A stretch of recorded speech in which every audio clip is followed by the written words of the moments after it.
মহল্লার যদি এলাকার কোনো ফ্যামিলি কোনো বাড়ি যদি এলাকার কোনো মহিলা যদি বিশেষ করে কোনো পুরুষ নিয়ে যদি আড্ডা দেন তাহলে মহল্লার অধিকার আছে, একরকম এক কমিটির অধিকার আছে। খবর আছে কমিটিটা তদন্ত করতাম। গ্রামের মধ্যে একজন মহিলা যদি এলাকার কোনো পুরুষ নিয়ে যদি আড্ডা দেন, কোনো বাড়ি যদি আড্ডা থাকি যায় বেশিরভাগ পুরুষ যাওয়া আসা করেন, মহল্লার কর্তব্য হইল লগে লগে একটা সিগন্যাল দিলা মানছে না, তারপরে আরাম করিয়া রাখা। আর যদি কোনোদিন এইভাবে শরীয়তের হুকুম হইল এই ধরনের গুনার কাজে যদি কেউ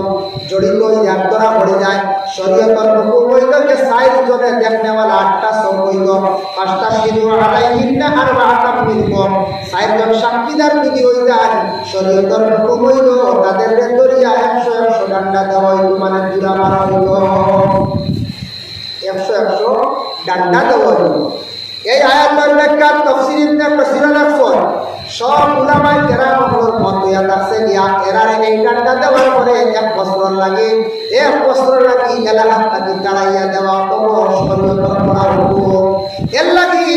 এই ধরনের ভাষা যদি কোনো মহল্লার কোনো এলাকার কোনো কথা যদি শোনা যায় তবে একটা জিনিস খেয়াল করবা, যুবক ভাইয়া বাইরা বিদেশ বাড়ি যাইবা, শুনছি খবরে প্রকাশ বিভিন্ন বাইরে মেসেজ দিল, কিছু কিছু দেহ ব্যবসায়ী মহিলাগুলো আছে বাইরা কিছু কিছু রাজ্যের মধ্যে বড় বড় সিটির মধ্যে বড় বড় আপনার বড় বড় শহরের মধ্যে আছে যেটা মহিলাদের বিনিময়ে টাকা দিয়া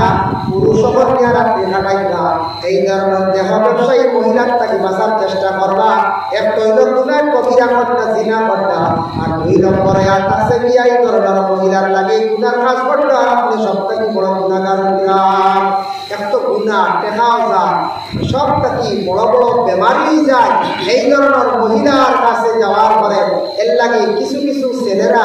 নষ্ট হইয়া বরবাদ হইয়া বিদেশ বাড়ি গিয়া কিছু কিছু যার কারণে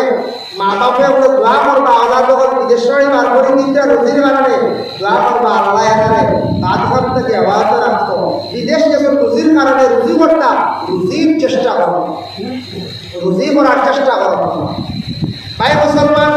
এর লাগে বিশেষ করিয়া আমি আয়াতে কারিমা তিলাওয়াত করলাম, ইয়া আইয়ুহাল্লাযীনা আমানু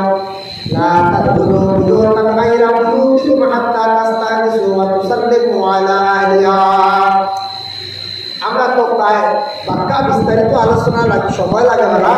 আমরা প্রায় জায়গা যাই সেওর কোনো মানে যে বিনা ইজারতে করো ঢুকি যায়, ইজারতে ঢুকি যায়